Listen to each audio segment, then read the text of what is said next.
Bonsoir à tous, soyez les bienvenus dans MMA Extra Round. Le peuple réclamait un Marseillais sur ce plateau, c'est chose faite. Merci Emargui d'être sur ce plateau. Emargui donc champion du Hexagone MMA en moins de 84 kilos.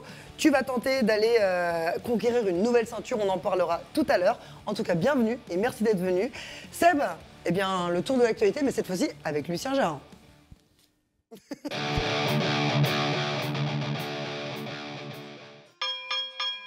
Samedi soir s'est déroulée la 10e édition du MMA Grand Prix au Zénith de Paris, un événement marqué par une fight card d'exception, sans aucun doute la plus belle de l'histoire de l'organisation. Le retour de Cédric Doumbé, la ceinture des flyweight, des KO à couper le souffle, retour sur une soirée qui restera dans les mémoires.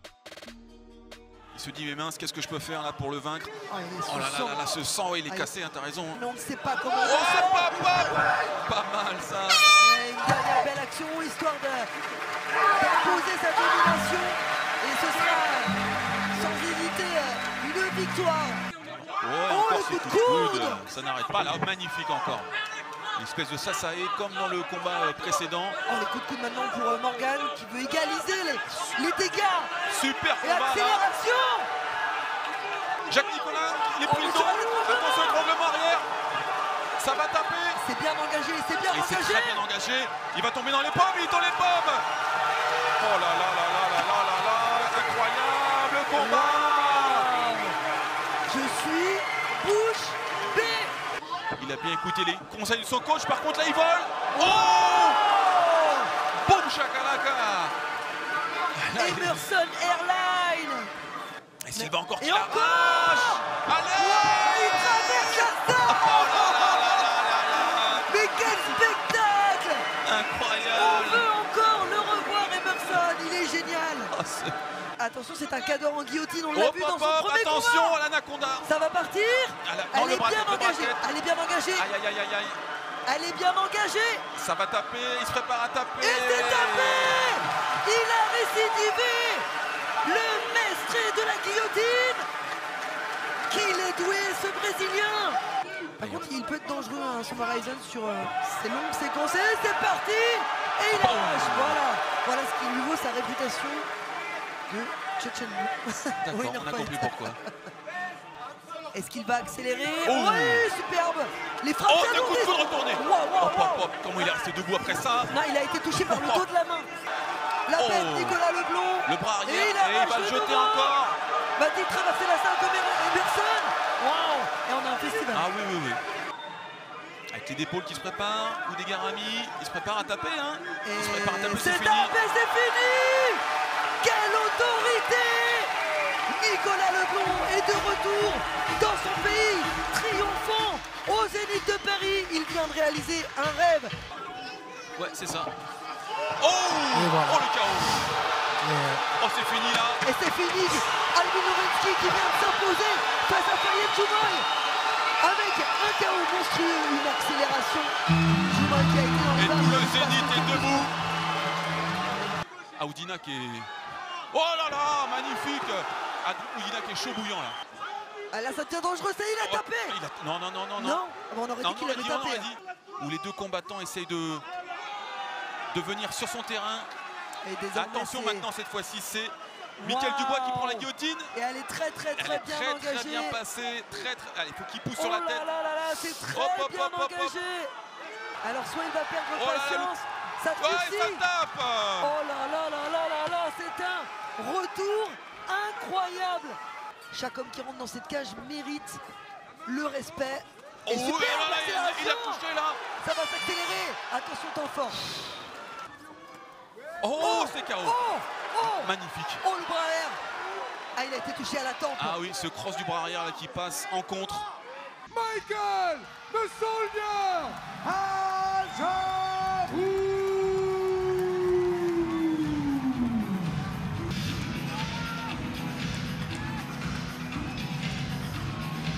Et toujours ce crochet du bras arrière, dévastateur de Cédric. Oh là, Magnifique. le balayage.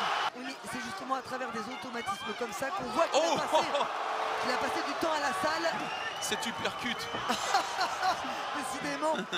Et donc, en termes de filière énergétique, le chaos. Et ça va être fini pour Pavel Klimas peut-être. Et là, c'est la correction. L'arbitre va arrêter le combat. Qu'est-ce qui se passe? Non, toujours pas. Et ça y est, c'est fini. Deuxième round, KO Pavel Klimas. Un chaos technique. Ah, il l'avait dit, il l'avait dit. Le MMA Grand Prix a encore frappé un grand coup en proposant un show exceptionnel dans un zénith à guichet fermé. Des stars comme Kerry James, Philippe Bass et bien d'autres étaient présentes pour profiter du spectacle. La prochaine édition est prévue en mai 2023 avec un retour au cirque d'hiver Bouglione de Paris. Ce week-end, Cyril Gane avait rendez-vous avec le destin dans l'antre de l'UFC, la T-Mobile Arena de Las Vegas. Une grande arène pour une grande opportunité. Bon Gamin avait l'occasion de s'emparer du titre une nouvelle fois. Face à lui, une légende de la discipline, John Jones. Pendant que le monde retient son souffle, c'est Cyril Gane qui perd le sien.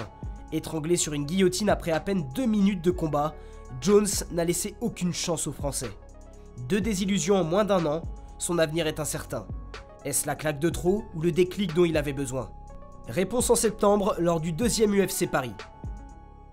Pour sa 8e défense de titre, la championne ukrainienne Valentina Shevchenko était opposée à la mexicaine Alexa Grasso en co-main event de l'UFC 285. Loin d'être favorite, Grasso va créer la surprise. Tout va se jouer dans le 4e et dernier round. Les deux femmes se rendent coup pour coup et à 30 secondes de la fin, la championne se fait surprendre en donnant son dos après un coup de pied retourné raté. La mexicaine en profite pour verrouiller un étranglement arrière opportuniste. La championne est obligée de taper. Grasso devient la nouvelle reine des flyweight, c'est la première mexicaine à remporter un titre au sein de l'organisation américaine. Un scénario qui chamboule les plans de la combattante française Manon Fiorot, qui avait prévu d'affronter Shevchenko pour le titre en 2023. La niçoise s'est exprimée à ce sujet. Ça ne change rien, au contraire, il y a de plus en plus de contenders dans cette division, et c'est encore mieux pour moi. Je sais que je peux battre toutes ces filles, et quoi qu'il arrive, je vais prendre cette ceinture, peu importe l'adversaire et quand. Une chose est sûre, Manon Fiorot est en mission pour aller décrocher cette prestigieuse ceinture des flyweight. Et justement, du côté de Hexagone MMA, on a plusieurs belles signatures. Et oui, plusieurs belles signatures et non des moindres. Tout d'abord, avec Mehdi Ben Lagdar, que nous avons eu la chance d'avoir en plateau. Il vient de signer donc pour un multi-fight, 3 combats avec l'organisation, donc exclusivement en France, ce qui ça lui permet de combattre quand même à l'étranger. On aura normalement la chance de le voir pour l'Hexagone qui se déroulera le 17 juin à Reims. Espérons donc Mehdi Ben Lagdar, très très bonne nouvelle pour l'organisation. On a également Jawad Majoub, judoka international, c'est un Iranien qui vit maintenant au Canada. Il avait fait les JO de Rio en 2016. Et puis Norman Parky, je ne sais pas comment on prononce, ancien pensionnaire de l'UFC, il a quand même fait 9 combats à l'UFC. Également pensionnaire du KSW, il a fait le Brave, il a fait le Bama. Grosse expérience, c'est un combattant qui a 38 combats. Donc voilà, ça met beaucoup de nouveaux combattants dans l'Hexagone MMA et c'est plutôt une très bonne chose. Et on a aussi les re-signatures d'Eva Dourt et de Mathieu Leto-Duclos. Voilà, ils ont reconduit ce contrat. Et autre nouveauté, pour la première fois, Hexagone MMA va poser ses valises au Futuroscope de Poitiers et c'est justement Emargui qui sera le visage de cet événement.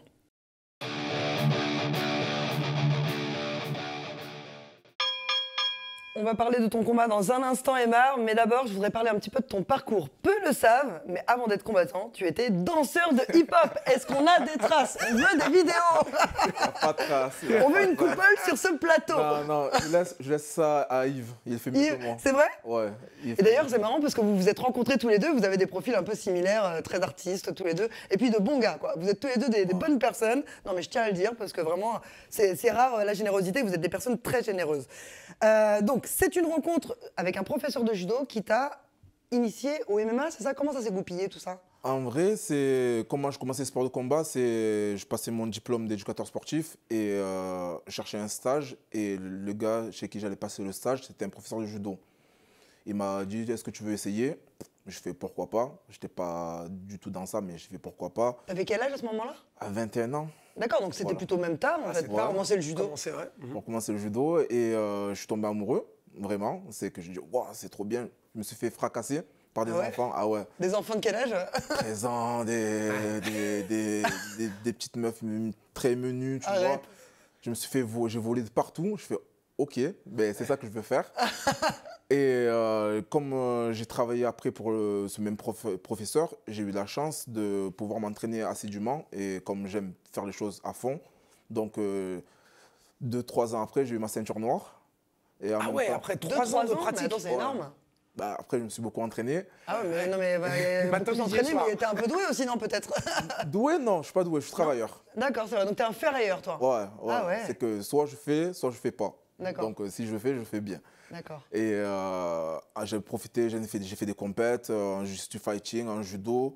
J'ai pu côtoyer des bons gars très forts au niveau PACA et même national. Et après, pareil, rencontre dans l'endroit où je faisais du judo. Il y avait du MMA avec Vincent Delguera d'ailleurs. C'est lui qui m'a mis le pied à l'étrier. D'accord. Et Mais il y a quand même des différences entre le judo, t'as le kimono, le grip, tout ça, tu ne l'as pas en MMA, tu vas pas te tirer la peau, tu vois. certes, c'est l'adaptabilité. C'est qu'on doit s'adapter. Et après, le judo reste un sport de combat. Et après, dans la rue, on n'a pas tout le temps le kimono, donc on doit s'adapter à ça. Et le MMA, ce que j'aime dans ce sport, c'est s'adapter.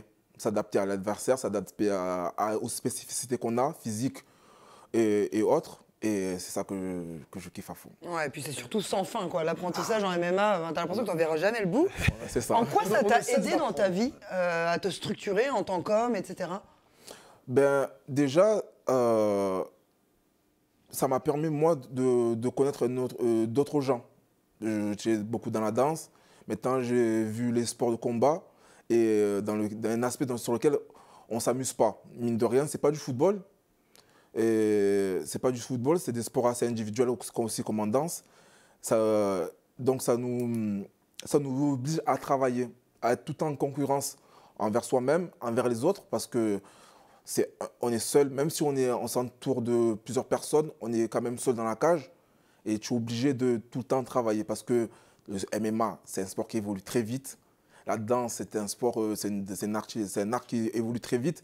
Donc, si à un moment donné, tu n'arrêtes pas de travailler, tu stagnes et tu régresses. Donc, tu es obligé de tout le temps t'adapter. Donc, ça m'oblige à tout le temps à travailler, tout le temps chercher au fond de soi-même. Et après, ça m'a donné une nouvelle vocation, une nouvelle passion. Et ça m'a permis, moi, beaucoup de rencontrer des gens. Ma vie actuelle est beaucoup basée sur le MMA. Et je remercie Vincent. Maintenant, grâce à lui, je peux voyager, rencontrer des gens, être sur le plateau. Et donc, franchement, ça m'a structuré mentalement, physiquement. Et ça m'a tiré vers le haut, quoi. Ça a élargi tes horizons et, Ah oui. et cette self-discipline, finalement, c'est même une métaphore de la vie. Si tu es bien dans ton corps, tu es bien dans ton esprit, j'imagine. Tout à fait. Et le Franchement. MMA, c'est le seul sport individuel qui est collectif. Parce qu'en fait, c'est un sport individuel, mais tu as besoin de tes partenaires d'entraînement. C'est ce que Oui, je mais dis comme toujours. en Muay Thai, enfin les sports de combat, Oui, tu veux voilà, dire, mais oui. ça reste individuel, mais cette petite famille au sein d'un club, c'est hyper important, comme tu dis, pour l'évolution, pour se faire, pour grandir, et tu le dis très bien, et c'est la marque de fabrique du Marseille Fight Club. Ah, c'est ça. Vraiment, c'est incroyable. C'est ça que j'aime aussi dans ce club, c'est que vraiment, ça reste une famille malgré tout, même si des fois on est dans la même catégorie, on se tire vers le haut tous. Ouais, c'est ça. Et Jean-Michel Froissart, big up. Ouais. Voilà. Alors, tu es probablement l'un des combattants les plus expérimentés en France. 30 combats au compteur, c'est quand même pas mal. Ça va faire ton 30e, là, je crois. Ouais. Le prochain. C'est ton 30e, là, Ouais, c'est ça, ça va faire Ouais. Le 30e. Donc 30e combat au compteur, tu as fait tes armes principalement ici en France et tu as rencontré de grands noms. On a cité tout à l'heure Yves Landu, on a aussi Gaël Grimaud que tu as battu justement, c'était donc pour la ceinture. Donc ça c'était en moins de 84 kilos. Comment tu l'as vécu ce combat? Ben, c'était une opportunité. On m'a appelé pour la ceinture et contre Gaël. Donc, franchement, il n'y a pas à hésiter. Gaël, quand j'ai commencé le Jiu-Jitsu Fighting, il était très bien dans le MMA et on venait du même sport. Donc, moi, c'est comme. T'as été bercé par des images de Gaël Grimaud, Voilà. c'était une icône quoi. C'est dingue de se dire que tu rencontres une star comme ça que tu as aimé en tout cas, admiré. Franchement, c'est magnifique dans le sens que moi, je ne pensais pas arriver au même niveau que lui, honnêtement. Donc, franchement, c'est un honneur. Et parce qu'il m'a inspiré quand même. Dans le sport, on vient vraiment le même parcours. Donc, c'est inspirant. Et en plus, une ceinture en France, on va pas se le cacher, ça fait plaisir. C'était à Reims. Ça t'a pas mis une pression de te dire je vais combattre le mec que j'ai regardé à la télé et qui m'a fait. Ouais, ça se transcende ou ça te met la pression? Ah, j'étais content. Ah ouais? Parce que la pression, on l'a tout le temps. Que déjà, je me mets la pression tout seul. Voilà. Donc, j'étais content. Et bien justement, ce que je vous propose, c'est de revivre ce moment ensemble. One wants to make a mistake, so much on the line, and there's a right left as Grimo tags Ski for the first time and then catches a left.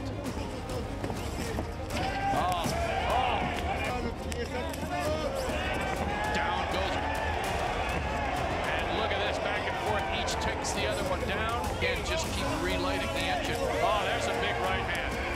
And a left and right and a knee to the stomach.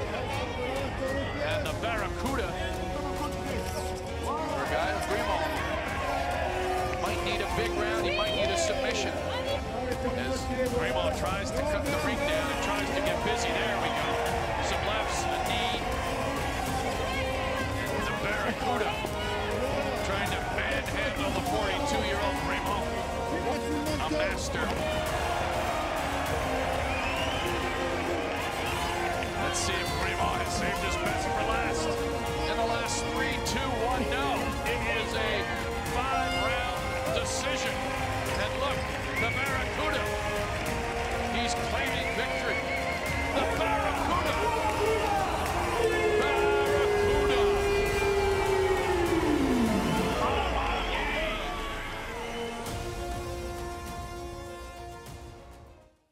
Je crois qu'on peut considérer que c'est un temps fort dans ta carrière.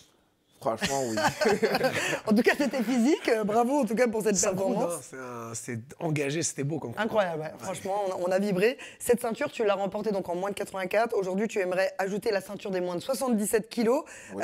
Donc, c'est ce qui va se disputer donc, à Poitiers ce week-end. Quelle motivation il y a derrière ce changement de catégorie et derrière cet objectif de double ceinture? Gagner.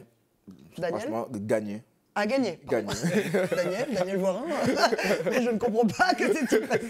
Non, mais Gagner. c'est gagner déjà, et c'est toujours challengeant d'avoir un nouveau titre. Donc, surtout avoir dans 2 KT. Et c'est surtout ma catégorie naturelle. Voilà. C'est vrai, c'est ta vraie Voilà. catégorie? Alors qu'est-ce que tu faisais en 84 kilos? C'était l'occasion. Ah d'accord, donc tu as eu une opportunité, tu t'es dit allez on le tente. Voilà, il y avait l'occasion, était là. Ça aurait pas été Gaël, t'aurais quand même fait le 84? Ou ça t'a apporté cette motivation Ça m'a apporté, supplémentaire? honnêtement, j'ai pas trop réfléchi. Jean-Michel, il est venu, il m'a dit tu veux faire Gaël 84 avec une ceinture à clé? Bah, oui. Ouais, Voilà. d'accord. Mais ta catégorie, donc c'est 77, c'est là où tu t'es construit. Oui. Et quelque part, est-ce que tu es dans ce besoin de reconnaissance de ce que tu es? Parce que ça fait longtemps que tu roules ta bosse. Est-ce que tu aimerais être considéré comme l'un des pound for pound français? Mon but à la base, quand je commence le MMA, c'est d'être considéré vraiment comme un bon combattant, pas un usurpateur. Vraiment, dire que mon nom est associé à être bon combattant, tout simplement. Donc, je suis toujours à la recherche de ça. Quand je combats, c'est asseoir mon nom dans... Être reconnu par ses pairs. C'est ça.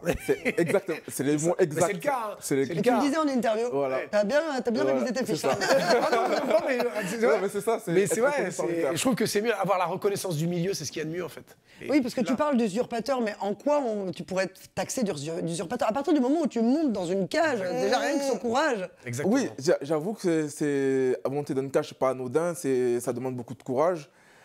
Mais Non, il y en a Tu veux certains. montrer que tu es un combat. Ah, il y d'accord. a, On me dénonce. Il y en a certains.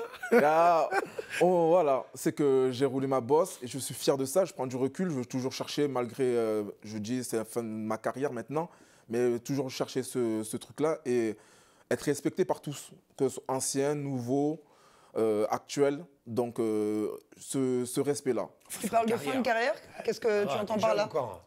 Ah, j'ai 34 ans. Bah, donc, oh là là. Ah Ça m'énerve, tu vois, je l'aimais bien. Moi, Aymar, j'ai toujours aimé, mais là, ça m'énerve. moi, je t'aime toujours, t'inquiète. Non, alors donc tu penses que tu es en fin de carrière? Ah, je suis plus en fin de carrière que Tu penses qu'il te reste combien de temps là? Honnêtement, je pense 2 ans. 2 Après, ans dans la catégorie dans laquelle on combat, Ouais. 77-70, où il ne faut pas se le cacher, le physique est important. C'est une catégorie très, très, très compétitive. Après, regarde Michael Lebou, il nous a dit qu'il était à la retraite, il revient pour la ceinture. Moi si je peux faire une Michael Lebou, franchement, je le respecte pour ça. Je dis, et c'est ça qui montre aussi que c'est un gars qui a toujours faim, c'est ressortir et profiter de... C'est un guerrier. Ah, c'est un guerrier. C'est un vrai guerrier. Alors toi aussi, tu es un guerrier. Hein. Tu as côtoyé le haut niveau international, au Cage Warrior, au Bellator, UAE Warrior. Tu as un très très beau CV. Mais aujourd'hui, c'est sur le territoire français que tu souhaites t'exprimer. Pourquoi c'est aussi important d'être sur le territoire français? Parce que je suis franco-ivoirien, donc j'ai grandi en France, donc c'est important. Le public principal sur lequel qui vient nous voir, c'est le public français qui nous suit. Et pourquoi Hexagone plutôt qu'une autre organisation? C'est Hexagone qui s'est montré en premier, on va dire, et j'ai pas hésité. Il n'y avait pas de réelle opportunité et de structure aussi. C'est important aussi la structure, pas faire que des combats par-ci, par-là. Ouais, tu voilà. voulais un contrat qui t'engage avec des échéances régulières, c'est ça? Oui, c'est ça, parce que c'est important de savoir quand, comment on peut combattre. C'est pour l'incertitude, c'est horrible pour les combattants. C'est ça. C'est terrible. Parce Moi, tu sais que tu te prépares à vivre, fight. c'est tellement dur de s'entraîner à vivre. C'est ça. On a besoin d'une carotte, faut le dire. C'est ça. Puis financièrement, voilà, faut s'y retrouver, c'est hyper important. C'est tout. Et après, même l'exposition sur laquelle il s'engageait. Et les salles sur lesquelles on combat. Donc oui, c'est Et financièrement, du coup, pour rebondir sur ce que dit Seb, tu t'y retrouves avec le Hexagone? Je m'y retrouve. Déjà, c'est bien mieux que certains orgas que j'ai faits au début de carrière, tout ça, même en milieu de carrière. Donc ça va. Et le Bellator, t'as pas fait d'offre? Parce que tu as gagné quand même au Bellator. Ils n'ont pas fait de proposition? J'ai pas eu de retour. J'ai eu un combat qui a été avorté pour la Russie. Et après, je pense qu'après le Bellator aussi, c'est une grosse organisation. Ils ont pas, si on n'a pas marqué les esprits, il faut se le dire, ils ne te rappellent pas ou quoi que ce soit. J'ai exactement le même sentiment que Emma à ce niveau-là, c'est vrai. En tout cas, une chose est sûre, tu as eu raison de persévérer parce qu'aujourd'hui, tu as la chance de vivre l'âge d'or du MMA, une première ceinture, peut-être une deuxième, en tout cas, on te le souhaite. Merci. Mais est-ce que, quand même, dans ton parcours, tu as eu parfois le sentiment d'avoir fait des erreurs qui auraient... Enfin, est-ce que tu as eu cette impression à un moment donné ou pas? Des mauvais choix de carrière, parce que ça arrive. Cette première génération de combattants, enfin, t'es pas la première, t'es la deuxième, mais la deuxième génération de combattants qui a connu le MMA illégal a malheureusement dû essuyer les plâtres. Est-ce que toi, t'as eu ce sentiment-là parfois durant ton parcours? Oui, parce qu'on n'a un peu pas le choix si on veut combattre. Là, maintenant, la nouvelle génération, on peut combattre en France, déjà, avec une structure amateur, une fédé qui nous suit et l'expérience des anciens. Nous, on était un peu appelés comme chair à canon pour certains, pour faire briller les étrangers, parce qu'on ne pouvait pas combattre chez nous, donc toujours obligé de s'exporter. Donc, certaines fois, tu es obligé en short notice ou quoi, et comme tu as envie de combattre, tu te dis, bon, j'y vais. On n'a pas de préparation comme il faut. Des fois, tu perds des combats, tu te dis, merde, pourquoi j'ai fait ça, pourquoi si. C'est vrai qu'on a moins de... On va dire, les choix de carrière sont moins subtils, moins que il y avait moins de pouvoir à l'époque. Voilà, c'est ça. C'est plus difficile. Aujourd'hui, c'est bien mieux. Être français, ça devient bankable aux yeux du monde. Mais toi, alors, on parle de l'âge d'or du MMA, ok, il y a cette émancipation, ce développement. En tant que combattant, est-ce que tu as ressenti l'avant-après? En vrai, pas tant que ça. Pas tant que ça, dans le sens que on parlait déjà de MMA à Marseille pour dire, on est une des figures emblématiques du MMA marseillais. C'est clair. Donc ça n'a pas changé. Maintenant, c'est moins, on fait moins peur. Voilà. On fait moins peur parce qu'on nous voit maintenant, on voit à la télé, ah, je veux faire comme toi. Ah, on fait moins peur aux yeux du grand public, tu veux dire? Aux yeux du grand public. Après, dans notre sphère à nous, ça n'a pas encore vraiment. À part les combats, à part la légalisation en France, ça n'a pas tant changé que ça, pour l'instant. Il y a plus d'opportunités quand même de combat qu'avant. Mais c'est vrai qu'il n'y a pas non plus une évolution hyper significative. Je crois que ça dépend aussi des gens. Hein. Il y en a qui ont su flairer les bonnes opportunités. Aussi, typiquement, ce qui s'est passé ce week-end, tu vois, Gann John Jones, c'est quelque chose qui était invraisemblable il y a encore 5-6 ans. Ça, quoi. On y pense, on n'en rêvait même pas. Ouais, non, c'est sûr. Alors, donc, tu nous as dit combien tu te donnais. L'avenir pour toi, comment tu l'envisages? 2023, ça devrait ressembler à quoi? Déjà une deuxième ceinture. Voilà. Tu connais ton adversaire? Oui, je le connais. Solide, solide. Après, j'ai jamais eu de combat facile. Donc, c'est vrai. donc on va dire que j'ai l'habitude. Donc, ça va être très solide. On va se la donner, comme on dit. Ouais. 2023, une deuxième ceinture. D'autres combats. Peut-être une autre défense. Une défense, ce serait bien. Ça serait bien. Pourquoi pas m'exporter aussi, peut-être, histoire de... Avec Hexagone, tu veux dire? Ou en dehors du contrat Hexagone? En dehors du contrat Hexagone, mais d'abord avec Hexagone, je donne la priorité à Hexagone. D'accord. Après... Oui, parce que toi aussi, tu es en exclu France, comme Mehdi Ben Lagda. C'est ça. D'accord, donc c'est bien, parce que ça te permet de varier les plaisirs à l'international. Ça me permet de varier, et après, voilà, encore faire 2-3 combats, 2-3 victoires, kiffer, et surtout soutenir maintenant les miens, du Marseille Fighting Club, et leur donner de la force aussi aux jeunes et aux aguerris. Ouais, il y a une belle écurie, en tout cas, chez Jean-Michel Poissard. Bravo à vous pour le travail que vous faites. Hexagone fait aussi la part belle aux femmes, ce qui n'est pas pour me déplaire. Tu vas partager l'affiche avec la réunionnaise Samantha Jean-François, qui va défendre son titre pour la première fois. Opposition intéressante, Seb. Ouais, donc Samantha Spicy, qui a, elle, 12 combats, c'est une... Ouais, Spicy, 6-6, là, 6 victoires, 6 défaites. D'ailleurs, elle avait combattu, son dernier combat, c'était au MMA Hexagone 4, contre Mona Ftui.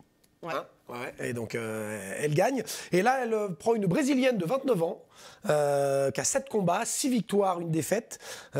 Et elle est championne du Brésil de Muay Thai. Attention. Et elle est très rapide. Elle a 5 finitions sur ses 6 derniers combats. Ça va pas être simple pour Samantha, mais voilà, il y a de quoi passer. Samantha a beaucoup d'expérience. On peut espérer une victoire de Samantha, je dirais même avant la fin du combat.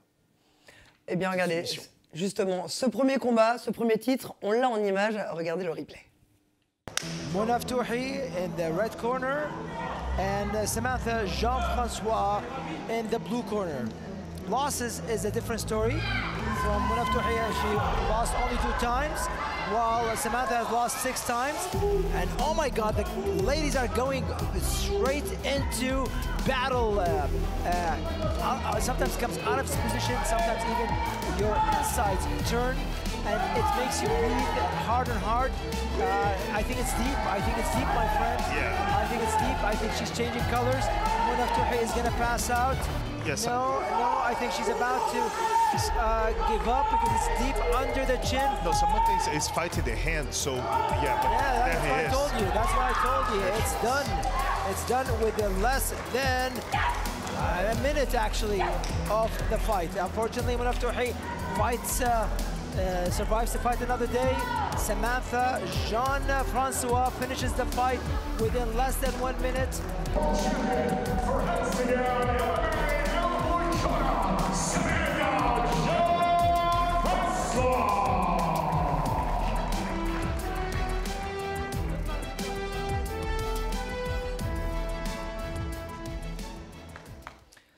Nous avons donc parlé du main event, du co-main event, mais il y a d'autres combats qui risquent d'être bien explosifs, Seb. Oui, il y en a un qui risque d'être très très explosif, c'est chez les poids lourds, entre Paul-Emmanuel Niaz, la Brutance, et Gennady Giorgioliani.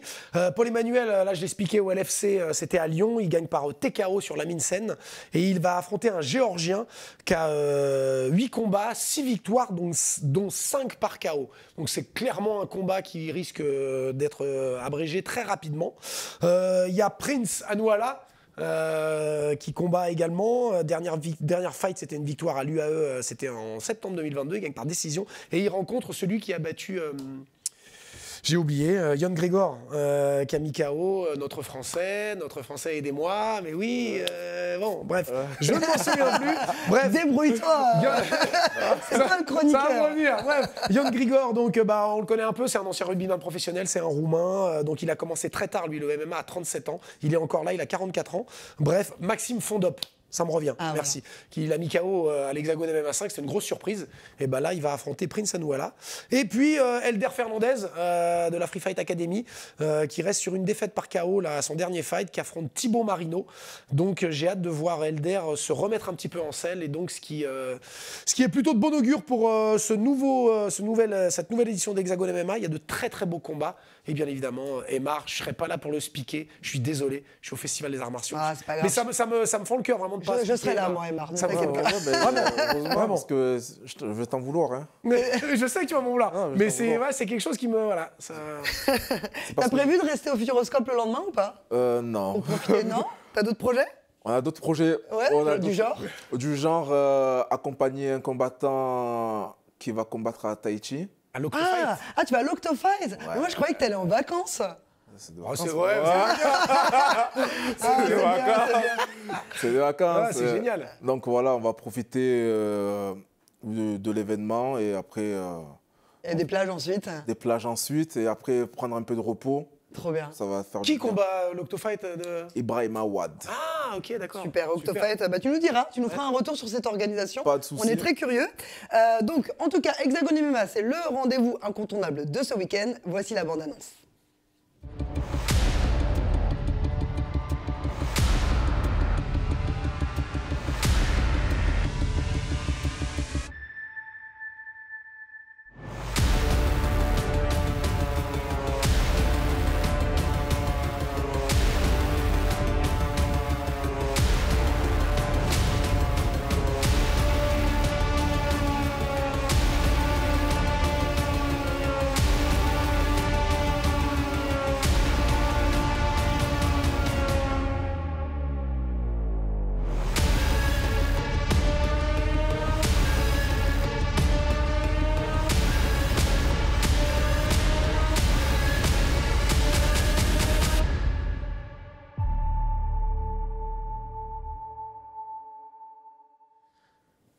Et donc si vous êtes du côté de Poitiers, prenez vite votre billet, ça va être du gros spectacle. Et des spectacles, il va y en avoir pendant tout le mois. Regardez le calendrier du MMA français, incroyable. La semaine prochaine, tout d'abord, Morgan Charrière qui fait son retour au Cage Warrior. Oumar Sy qui combat au KSW, il va avoir un vétéran UFC en face de lui. Quelque chose me dit que lui, il est dans les starting blocks pour l'UFC. Le 25 mars, on pourra assister au comeback d'Anthony Salamon et de Mokhtar Benkassi dans la cage du PFL. 7 avril prochain, l'infatigable Michael Lebou qui combattra pour le titre du Ares. La retraite, c'est finalement pas pour tout de suite pour Michael. Le 15 avril, le luxembourgeois Jan Lias, qui a d'abord brillé au KSW, tentera un énième coup d'éclat. Cette fois-ci au Cage Warrior, parce qu'il va tenter de s'emparer de la ceinture des lightweights. Aymar, ce calendrier, il est pas mal, hein? Franchement. Quel combat te hype le plus? Honnêtement, tous, parce qu'il y a entre Oumar qui revient, Mika qui va faire la ceinture, Mokhtar pour le PFL. Franchement, ça va être. On prend les pop-corn, on va tous les mater. Ouais, franchement, on est en train de vivre de très belles heures. C'est déjà la fin de cette émission, Aymar, t'as vu, ça passe super vite. En tout cas, merci de l'invitation. Question, Aymar, parce que t'as dit bientôt ta fin de carrière. Je sais que tu as fait speaker à Marseille. La concurrence. Savoir, quand tu dis fin de carrière, tu vas pas me piquer mon boulot, non? Je m'inspire des meilleurs. Franchement, tiens-toi bien parce qu'il m'a dit que t'avais été très bien, j'ai vu des images et bravo. Il a été très bon. Ouais. Merci. Mais t'inquiète. Aymar Guy, bientôt speaker. Ouais. Merci, messieurs, pour votre sourire, comme d'habitude. Et puis, merci à vous pour votre fidélité. N'hésitez pas à nous faire des feedbacks. On les regarde, vraiment. Bonne soirée à tous. Bye.